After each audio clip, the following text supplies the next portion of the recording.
दौलत, शोहरत और बुलंदियों के घोड़े पर सवार इंसान जब जोश में अपना होश खो बैठता है तो पल भर में वो बेबसी और लाचारी के गहरे दलदल में फंस जाता है।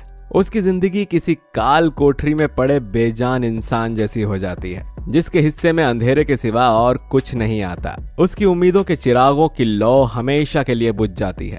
एक पहलवान जिसने राष्ट्रमंडल, एशियाड, विश्व चैंपियनशिप और ओलंपिक में 2 बार पदक जीतकर हिंदुस्तान के गौरव को बढ़ाया, उसे एक समय बाद अपनी इज्जत की चिंता होने लगी। उसे लगने लगा कि जूनियर पहलवानों में इज्जत कम हो गई। इससे वो इतना ज्यादा झल्ला गया कि अपने ही एक जूनियर पहलवान की पीट पीट कर हत्या कर दी। मर्डर मिस्ट्री की ये कहानी रेसलर सुशील कुमार पर है। आइए इस घटना की पूरी कहानी बताते हैं।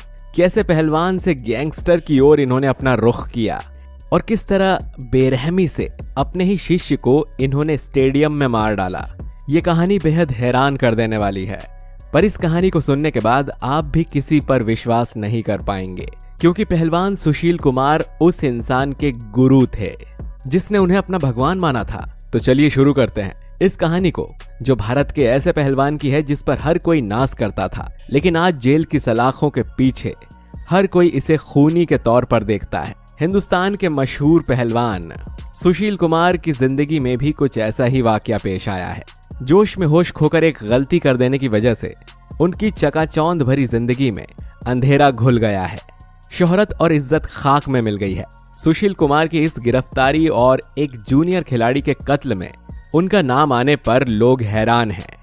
सुशील इकलौते हिंदुस्तानी हैं जिन्होंने 2 ओलंपिक मेडल जीते हैं। उनके नाम वर्ल्ड टाइटल हैं। वो कॉमनवेल्थ गेम्स में 3 बार गोल्ड मेडल का खिताब अपने नाम कर चुके हैं। इसके अलावा उन्हें पद्मश्री पुरस्कार, अर्जुन अवार्ड, राजीव गांधी खेल रत्न अवार्ड भी मिल चुका है। इन उपलब्धियों का बखान अब फीका हो गया है। वक्त का पहिया ऐसा घूमा कि ये सारी की सारी उपलब्धियां धरी रह गईं। कामयाबी की चकाचौंध में की गई सिर्फ एक गलती से शोहरत का तिलिस्म कुछ इस तरह टूटा कि सालों की इज्जत एक ही झटके में मिट्टी में मिल गई।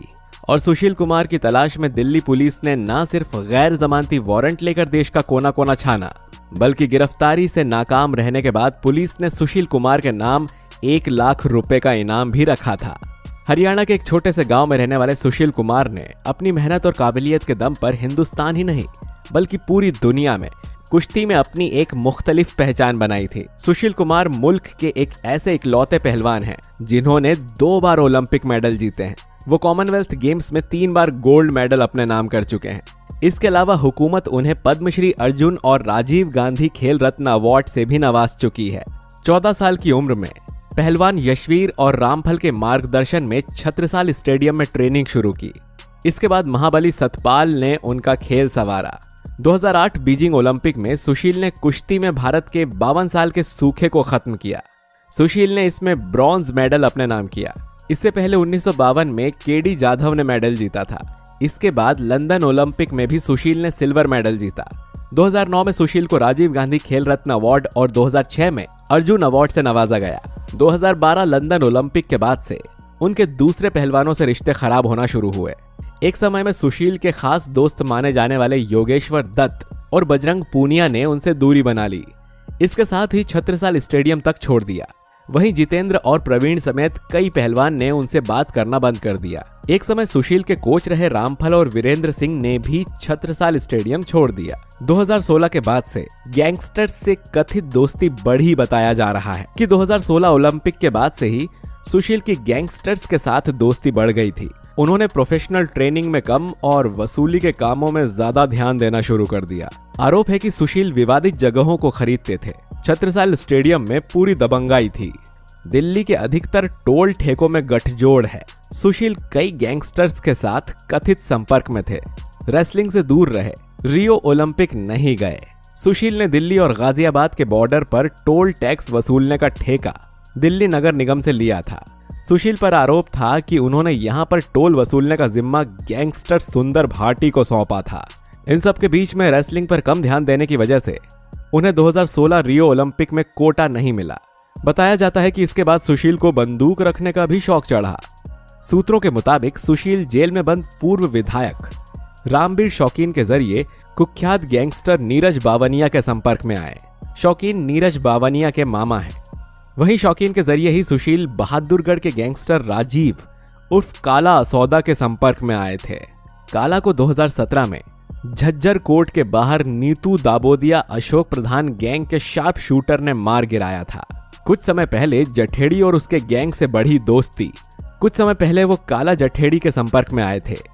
काला जठेड़ी 2 फरवरी 2020 को फरीदाबाद कोर्ट में पेशी के बाद पुलिस कस्टडी से फरार हो गया था। पुलिस सूत्रों के मुताबिक सुशील ने काला जठेड़ी के लिए मुंडका में सेटलमेंट का काम कराया था।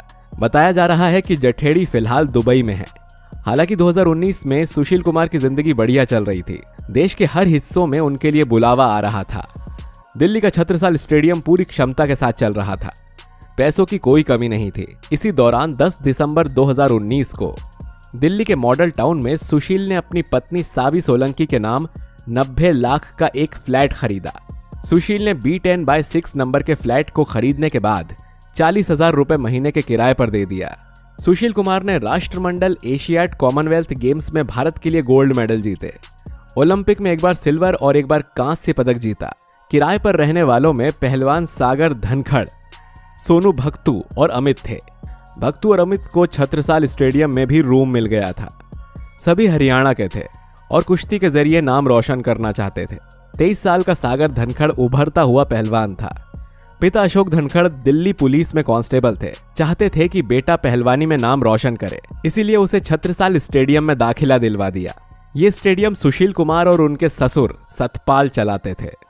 सागर ने कहा, सुशील से बोलो वो खुद आकर फ्लैट खाली करवाए। जनवरी 2020 तक सब सही था। सागर ट्रेनिंग लेने छत्रपाल स्टेडियम आते और फिर फ्लैट पर चले जाते। विकास नेपाली नाम का एक नौकर सभी की डाइट का ख्याल रखता।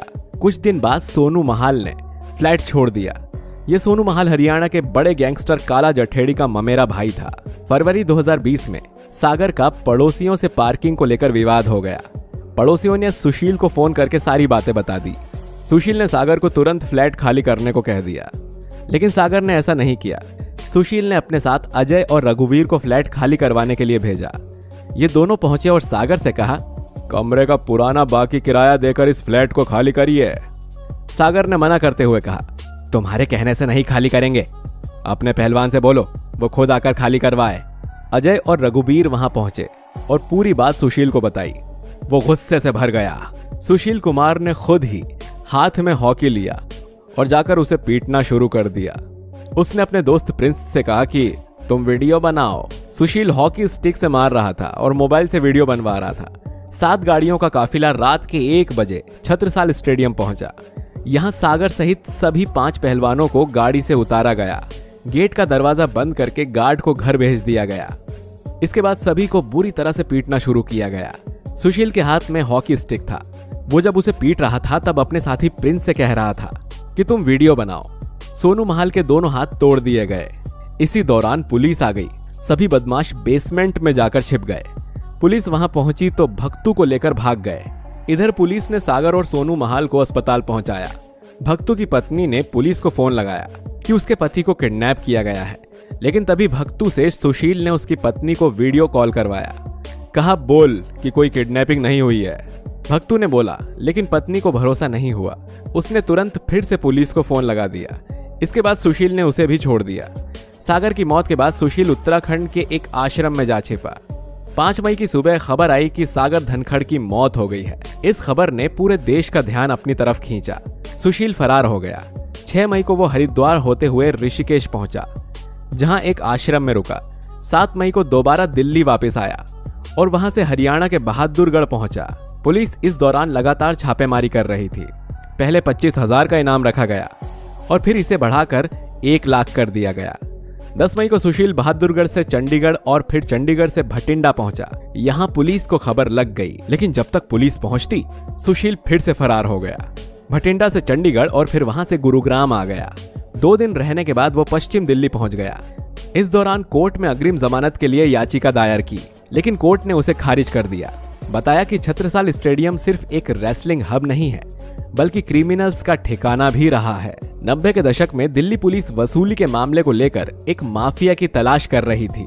पिछले कुछ दशकों से इस स्टेडियम में कई बदमाशों को रिफ्यूजी के तौर पर स्टेडियम में पनाह दी गई। सतपाल और सुशील दोनों एक रेसलर होने के साथ साथ सरकारी अधिकारी भी रहे हैं। तो दोस्तों, आप क्या कहना चाहेंगे इस पूरी घटना पर, जिसमें एक देश का बेटा जिस पर लोग कुछ समय तक गर्व करते थे, आज उस इंसान से लोग नफरत करते हैं और तो और उसे खूनी भी बुलाते हैं। अपनी राय हमें कमेंट बॉक्स में जरूर बताइए। मिलते हैं आपसे अगले वीडियो में, तब तक अपना ध्यान रखिए और हमारा इंतजार कीजिए। Bye bye.